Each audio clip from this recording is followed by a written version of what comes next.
Si Mayor Ukol Talumpa ng Labangan, Zamboanga del Sur ang isa sa 4 na kumpirmadong nasawi sa naganap na pamamaril sa NAIA Terminal 3 bago magtanghali kanina.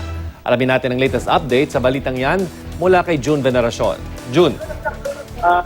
Chino, mukhang lumalabas nga sa investigasyon na si Mayor Ukol Talumpa nga ng Labangan, Zamboanga del Sur ang main target itong pag-atake dito sa NAIA Terminal 3 arrival area. Sa mga sandaling ito, Chino, ay clear na ang crime scene dito pagkatapos nga maproseso ito ng PNP SOCO.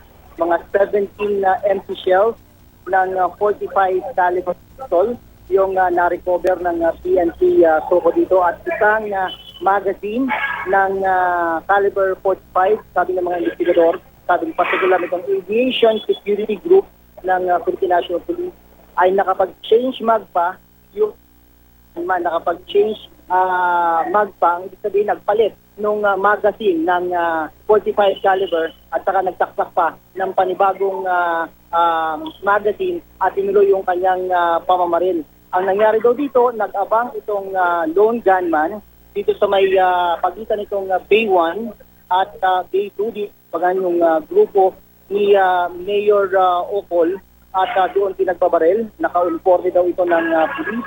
Pagkatapos pagbabarilin ay nagawa pa daw ito tumakbo at sumakay ng motorsiklo bali yung nagsilbi nilang getaway vehicle. Pero hindi lang masigurado ng Philippine National Police. Baka somewhere along the way ay nagpalit ito ng sasakyan. At dahil nga rito sa insidenteng ito, naglunikha na ng Special Investigation Task Group Ukol itong bagong talagang NCR PO Chief Carmelo Balmoria para na rin mapabilis yung investigasyon dito sa insidenteng ito. Ang insidenteng ito, nag-iwan ng 4 na patay, kabilang si Mayor Talumpa at 4 na sugatan. Napakabilis daw ng mga pangyayari, tinry pang habulin ng mga pulis, particular sa Aviation Security Group elements, yung mga suspect pero hindi inabutan at nagkabara-bara pa ang traffic kaya hindi talaga naabutan, nagawang mahabol ng mga pursuing elements ng Philippine National Police. Sa mga papunta po rito sa NAIA Terminal 3, magbaon po kayo na napakahabang pasensya dahil napakahaba na po ng traffic dito at ang mga papunta rito ng airport ay napilitang maglakad na rin para na rin hindi ma-miss yung kanilang mga flight.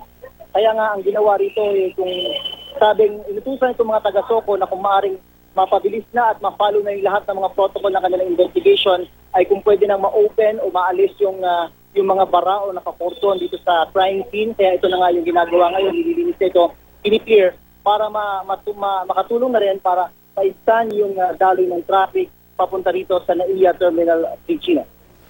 Maraming salamat, June Veneracion.